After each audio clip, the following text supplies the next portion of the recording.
여러분 솔직히 말할게요. 저 오늘 이 뉴스 보고 잠깐 멈췄어요. 또 라는 생각이 먼저 들었거든요. 근데 끝까지 읽고 나니까 이번엔 뭔가 좀 다르다는 느낌이 드는 겁니다. 오늘은 테슬라 로드스터 얘기 제대로 해볼게요. 처음 들어보시는 분들도 있을 수 있고 오래 기다려온 분들도 계실 텐데 어느 쪽이든 오늘 영상 끝까지 보시면 이 차가 왜 이렇게 계속 화제가 되는지 완전히 이해하실 거예요. 시작하기 전에 T3 처음 오신 분들은 구독이랑 알림 설정 눌러두시면 이런 소식 제일 빠르게 받아보실 수 있습니다. 자, 먼저 핵심부터 짚고 갈게요. 지난 6월 5일 The Information이라는 매체에서 보도가 하나 나왔어요. 테슬라가 차세대 로드스터 공개 행사를 올해 8월로 미뤘다는 내용이었습니다. 그것도 단순한 연기가 아니라 두 번째 공개 행사를 또 미룬 거예요. 테슬라 측에서 공식 확인이나 부인을 한 것도 아니에요.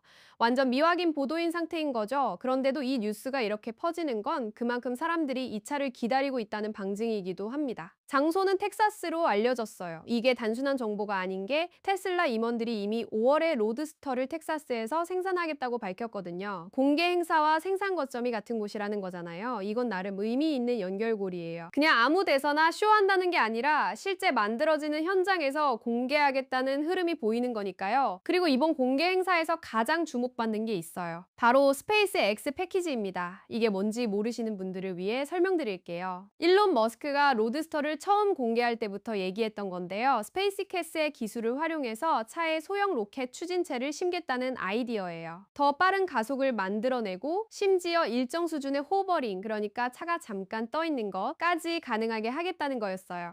처음엔 다들 머스크 또 허풍치네라고 했는데 이번 보도에서는 그 스페이스 X 패키지를 공개 행사에서 실제로 보여줄 예정이라고 나온 거예요. 머스크가 항상 이걸 염두에 두고 있었던 건 맞는데 이번엔 현실적으로 가능한 시점에 와 있다는 뉘앙스가 담긴 거죠. 그럼 이 차 스펙이 어떻길래 이렇게 난리냐고요? 테슬라 공식 웹사이트 기준으로 최고 속도 250마일 이상, 한 번 충전에 650마일의 주행 거리를 자랑합니다. 650마일이면 킬로미터로 하면 약 1045km예요. 서울에서 부산을 두 번 넘게 왕복할 수 있는 거리예요. 슈퍼카라고 하면 보통 주행거리가 짧은 걸 감수하잖아요. 근데 이건 그 공식 자체를 깨버리는 숫자예요. 그런데 이 차가 왜 이렇게 계속 미뤄진 걸까요? 처음으로 돌아가 볼게요. 원래 로드스터는 2020년에 양산을 시작할 예정이었어요. 그 계획이 어떻게 됐냐면 코로나19가 터진 거예요. 공급망이 완전히 흔들렸고 테슬라도 예외가 아니었죠. 그 여파로 일정이 크게 밀리기 시작했어요.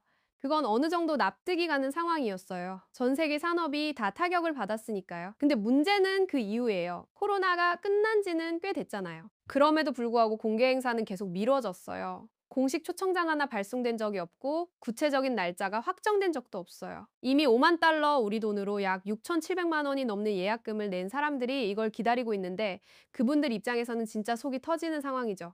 그나마 작년에 나온 소식이 있었어요. 테슬라의 수석 엔지니어인 라스 모라비와 수석 디자이너인 프란츠 폰 홀츠하우젠이 직접 개발에 관여하고 있고 머스크가 이 두 사람에게 한계를 밀어붙이라고 주문했다는 거예요. 그 덕분에 차 자체는 거의 완성 단계까지 갔다고도 했고요. 실제로 라스 모라비가 작년 7월에 직접 이런 말을 했어요. 로드스터는 분명히 개발 중입니다. 지난 일요일 밤에도 머스크와 이야기를 나눴어요. 정말 대단한 데모를 준비하고 있는데 그게 완성되면 다들 입이 떡 벌어질 거예요. 지난주에 우리가 작업한 기술을 머스크에게 보여줬더니 엄청 흥분하더라고요. 이 발언이 나왔을 때 팬들 사이에서 기대감이 확 올라갔죠. 근데 그 이후로도 공식 발표는 없었고 또 시간이 흘렀습니다. 중요한 건 지금 나온 이 8월 공개 보도도 테슬라가 공식 확인한 게 아니라는 거예요. 더 인포메이션이 보도한 내용이고 테슬라는 이에 대해 인정도 부인도 하지 않은 상태입니다. 이 점은 반드시 감안하고 봐야 해요. 테슬라는 과거에도 수차례 일정을 바꿨고 공식 초청장이 날아오기 전까지는 어떤 날짜도 확실하지 않다고 봐야 해요. 그냥 8월이 되면 볼 수 있겠구나가 아니라 8월에 공개될 수도 있다는 보도가 나왔구나 정도로 받아들이시는 게 정확해요.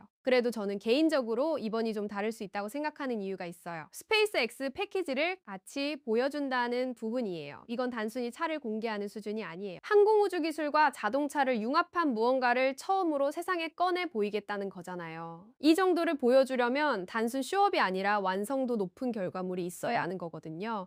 그냥 이렇게 만들 거예요 수준이 아니라 실제로 구동하는 기술을 보여줘야 하는 자리니까 준비가 어느 정도 됐다는 자신감이 없으면 일정을 잡기 어렵거든요. 물론 또 바뀔 수 있어요. 솔직히 그 가능성도 배제할 수 없죠. 그게 지금까지 테슬라 로드스터 역사가 우리에게 가르쳐준 교훈이니까요. 근데 기다리는 사람들한테는 이 작은 단서 하나하나가 의미 있잖아요. 일정이 나왔다, 장소가 나왔다, 스페이스 X 패키지까지 같이 보여준다. 이걸 다 합치면 뭔가 윤곽이 잡히는 느낌이 드는 건 사실이에요. 8월이 되면 진짜로 볼 수 있을까요? 저도 진심으로 궁금합니다. 여러분은 어떻게 보시나요? 댓글로 의견 남겨주세요. 이번에 진짜 나올 것 같다, vs 또 밀릴 것 같다. 둘 중 뭐에 한 표 던지실 건지 궁금하네요. 오늘 영상 재밌으셨으면 좋아요 한 번만 눌러주시고, T3 채널 아직 구독 안 하신 분들은 구독 버튼 눌러두시면 이런 소식 계속 빠르게 전해드릴게요. 다음 영상에서 봬요.